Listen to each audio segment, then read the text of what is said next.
नमस्कार मित्रांनो, मी कृष्णा गर्जे या यूट्यूब चॅनलमध्ये तुमचं स्वागत आहे. तर आज या ठिकाणी आपण जो काही रोटोमॅक्सचा 7.5 PHCचा पंप आहे, तर ज्या काही लोकांच्या समस्या होत्या, तर मी एक पाठीमागे व्हिडिओ टाकला होता. त्याच्यामध्ये काही लोकांनी विचारलं होतं किंवा मोटरवर म्हणजे मोबाईलवरती ऑन ऑफ होतो का, कसं काय म्हणजे विषय, पंप पाणी चांगलं मारतो का, किती मीटर हेडचा पंप घ्यायला पाहिजे. तर या विषयावरती बऱ्याचशा लोकांचे कॉन्टॅक्ट कमेंट वगैरे आले, तर त्याविषयी मी आज तुम्हाला थोडी माहिती सांगणार आहे. तर या ठिकाणी मी तुम्हाला दाखवतो. तर मित्रांनो, हा आहे रोटोमॅक कंपनीचा 7.5 HP पंप आहे. तर या ठिकाणी टोटल याला 13 प्लेट येत आहेत. तर या ठिकाणी हा 2 स्ट्रक्चरवरती आपण कंपनीने फिट केलेला म्हणजे दिलेला आहे.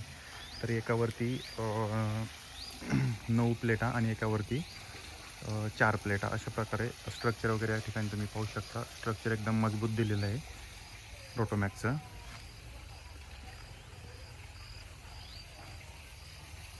या ठिकाणी स्टार्टरचा सिस्टम या ठिकाणी असं आहे खाली. तर याचं जे काय स्ट्रक्चर आहे तर एकदम मजबूत आहे. म्हणजे जे काय हवेपासून आपल्याला जी भीती असते बा, म्हणजे वाकण्याची त्याची अँगल वगैरे, तर तसं काही याच्यावर प्रॉब्लेम नाही आहे. चारही साईडला म्हणजे जवळपास 4 आणि 2 6 सपोर्ट येतं याला पूर्ण, आणि त्याला 4 सपोर्ट येतं पलीकडच्या पॅनलला. तर या ठिकाणी हा पंप आहे 7.5 HP. ठिकाणी तुम्हाला वीर दाखवतो मी. या ठिकाणी पाईप वगैरे दिलेला आहे तो.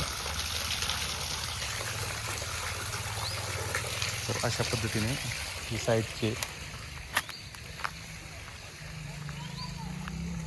तर मित्रांनो, आपण इथून शेतामध्ये पाणी नेलेलं आहे. तर याच्यामध्ये जवळपास एक 250 नळ्यावरती आपण पाणी इथून डायव्हर्ट करतो. तर या ठिकाणी पाणी वगैरे स्ट्रक्चर वगैरे बाकी चांगले पाणी वगैरे व्यवस्थित मारतो आहे. आणि मोबाईलवरती अजून त्यांचा अपडेट झालेला नाही, ऑन ऑफ काय होत नाही मोबाईलवरती. तर जे शेतकऱ्यांना वाटतं किंवा मोबाईलवरती काय विषय आहे काय नाही, तर त्या शेतकऱ्यांना माझं सांगणं आहे की मोबाईलवरती अजून तरी काय म्हणजे ऑन ऑफचा विषय नाही आहे त्यांचा. एखाद्या वेळेस होऊ शकतं भविष्यामध्ये, सध्या तरी नाही आहे. मग मी पूर्ण पॅनल दाखवतो त्याचं.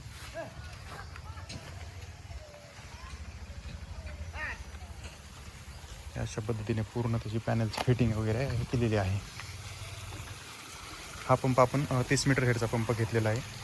कारण जास्त म्हणजे पाणी जर जास्त पाहिजे असेल तर 30 मीटरचाच हेड निवडायला पाहिजे. कारण काय विषय, जर खोल नसेल आपल्या विहिरीमध्ये तर 30 मीटर एकदम योग्य आहे. आणि बोरमध्ये वगैरे जर टाकायचं असेल तर मग 70 मीटरचा बोरच्या खोलीनुसार आपण पंप निवडायला पाहिजे. कारण काय होतं, जास्त मीटर जर घेतलं, समजा 70 मीटर हेडचा पंप घेतला तर पाणी तो थोडं कमी मारतो, आणि 30 मीटरचा असेल तर पाणी जादा मारतो. त्याच्यामुळं आपण जर विहिरीमध्ये टाकायचं असेल तर 30 मीटरचा हेड निवडायला पाहिजे. तर ज्या शेतकऱ्यांना म्हणजे विषय होता किंवा मोबाईलचा त्याचा ऑन ऑफचा, त्याचा मी या ठिकाणी